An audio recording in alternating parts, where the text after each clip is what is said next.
Muri Werurwe 2019 nibwo uwitwa Nsengimana Viateur wo mu karere ka Bugesera umurenge wa Mayange akagari Kambyo yatawe muri yombi ashinjwa kugira uruhare mu rupfu rw'umuntu. Ari ntashye amasaha nimugoroba saa 5 z'ijoro mpura n'inzego zishinzwe umutekano ziramfata zijya kumfunga.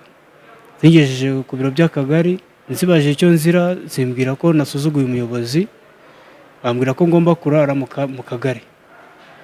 Narayemo ariko ubwo nkigera mu kagari nasanzemo umuntu umwe hashize akanya bazanamo n'undi. Ubwo umuntu bazanye yasabye ubufasha bwo kujya kuri toilette baramujyana, ageze hanze uko babigenje bahita bamujyana kwa muganga.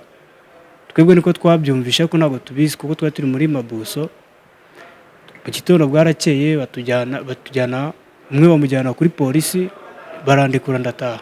Uyu ngo akimara kurekurwa atashye ngo bidatinze yongeye gutabwa muri yombi ajyanwa mu bugenzacyaha ndetse akorerwa dosiye ijyanwa mu bushinjacyaha nabwo buyiregera urukiko, umucamanza mukatira gufungwa imyaka 15. Nyuma yaho Nsengimana Viateur yarajuriye ndetse nyuma y'imyaka 2 muri gereza ajya kuburana mu bujurire abumwere. Mazemo imyaka 2 barampamagara ngo njye kuburana ubujurire. Aragiye njya kuburana ubujurire ngo naraburanye. Bunganizi basaba ko urukiko nirujya gukata urubanza ruzabanza kujya kuri teri. Bagiye kuri teri bazana amakuru, amahirwe bazana amakuru meza, barasaba barambwira igihe cyo gukata urubanza, barasaba bambwira ko nabaye umwere ngomba gusubira mu buzima busanzwe.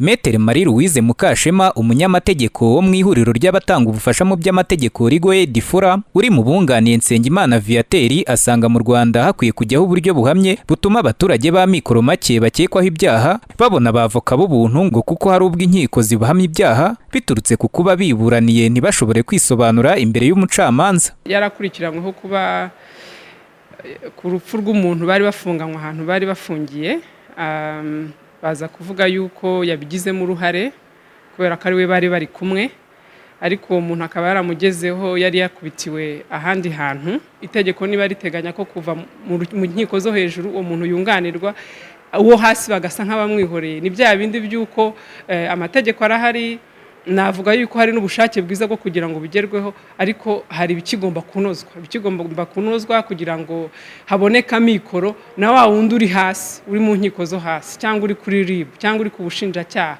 kugira ngo nawe abashe kubona uwo mwavo kumuburanira ku buntu. Kuri ubu ihuriro ry'imiryango itanga ubufasha mu by'amategeko Legal Aid Forum ryatangije umushinga wiswe Pro Bono Legal Aid ugamije gutanga ubufasha mu by'amategeko ku baturage bakennye batabasha kwigondera ikiguzi cy'umwavoka. Maître Jean Paul wo muri Legal Aid Forum agaragaza ko abaturage ba mikoro make hari ibibazo bahura nabyo bituma bakenera kunganirwa mu mategeko ariko bagakomwa mu nkokora no kubura ikiguzi cy'umwavoka. Ubwo rero icyo tugamije ni ugukora ku buryo bwose bushoboka kugira ngo ba bantu bemerewe kuba bahagarara abandi mu nkiko, abavoka hangaba nibo turi kuvuga cyangwa se ibigo by'abavoka izo twita law firms cyangwa se imiryango itari ya leta ibashe kongera umubare wabo bafasha ku buntu, ibyo twita pro bono.